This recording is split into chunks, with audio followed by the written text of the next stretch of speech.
تین لوگ جب میت کے قریب جاتے ہیں تو میت انہیں گالیاں دیتی ہے، میت انہیں بد دعائیں دیتی ہے۔ آخر وہ کون سے تین بدبخت لوگ ہیں جن کو مردہ لوگ بھی گالیاں دیتے ہیں، مردہ لوگ بھی بد دعائیں دیتے ہیں؟ نمبر ایک، شراب پینے والا، نشہ کرنے والا۔ زندگی میں جب فرصت ملے تو اس باپ سے جا کے پوچھنا جس کا بیٹا نشہ کرتا ہے، اس ماں سے جا کے پوچھنا جس کا بیٹا شراب پیتا ہے۔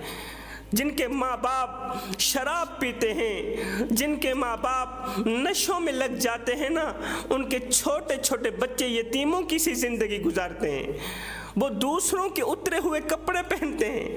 نشئی کی بیوی، شرابی کی بیوی دوسروں کی اتری ہوئی جوتی پہنتی ہے۔ ہائے، چاند جیسی خوبصورت بیٹی کی زندگی کو باپ کے نشے نے تباہ کر دیا۔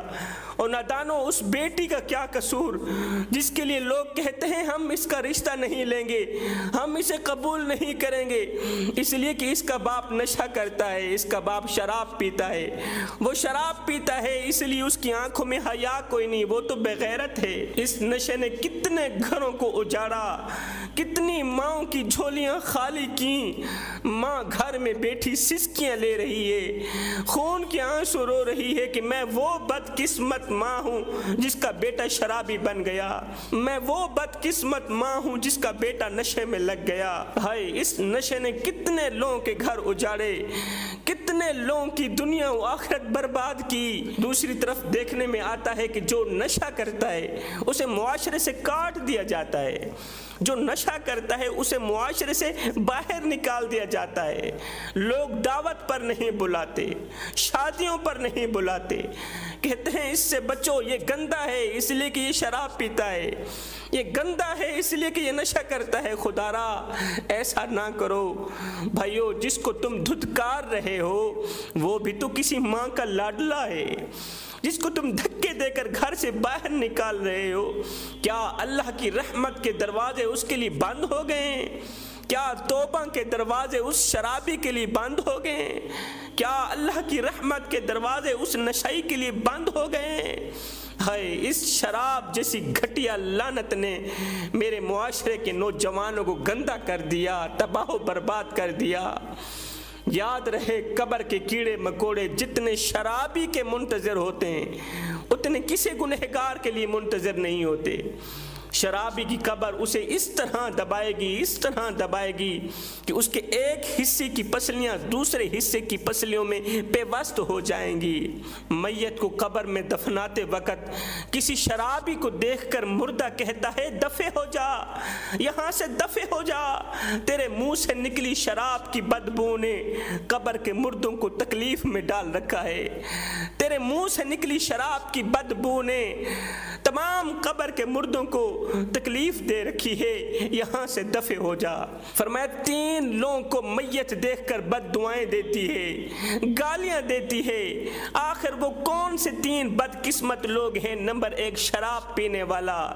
نمبر دو، جس نے دنیا میں اسے ذلیل کیا، اسے دکھ دیا، مردے کو جس نے دنیا میں درد دیا، اس کا جینا حرام کیا، اس کی عزت والی پگڑی خاک میں ملائی، اس کے بچوں کی زندگی برباد کی، بچوں کو بھیک مانگنے پہ مجبور کر دیا۔ ایسے شخص کو دیکھ کر مردہ کہتا ہے او نادان، اب آ گیا مجھے کفن دینے، آ گیا میرا مردہ جسم ڈھانپنے۔ جب میں زندہ تھا تو میری زندہ لاش ڈھانپنے کے لیے تو تیرے پاس کپڑا نہیں تھا، اب جب میں مر گیا ہوں اب کس منہ سے مجھے لٹھے کا سوٹ پہنانے آیا ہے؟ خدا را میرے بھائیو، زندہ لوگوں کی قدر کرو، زندہ لوگوں کو عزت دو، زندوں کی خدمت کرو، زندوں کو کھلاؤ، زندوں کو پلاؤ۔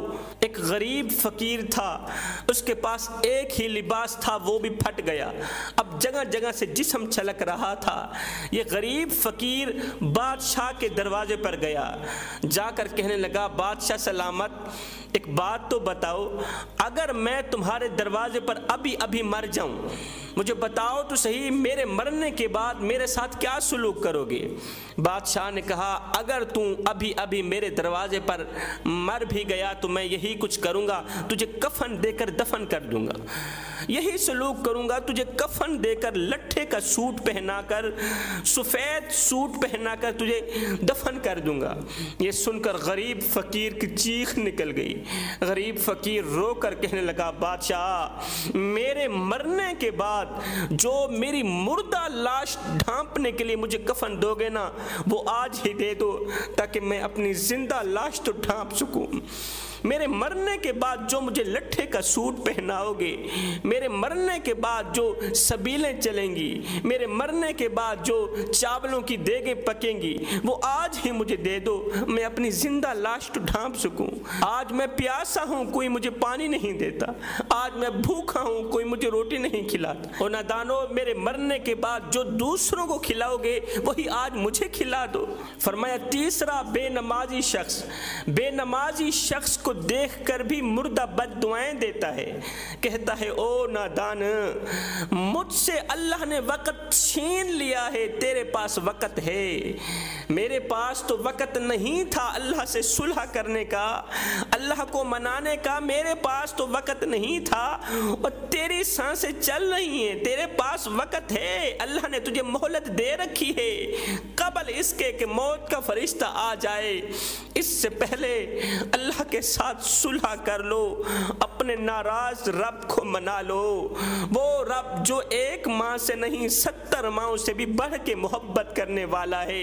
ایک فقیر تھا، کسی قبرستان سے گزرا تو رک کر اس نے فاتحہ پڑھی، فاتحہ پڑھنے کے بعد اس نے بلند آواز سے کہا او قبرستان والو کتنے خوش نصیب لوگ ہو تم، کتنے خوش قسمت لوگ ہو تم کہ بڑے مزے کی نیند سو رہے، بڑے سکون کی نیند سو رہے ہو۔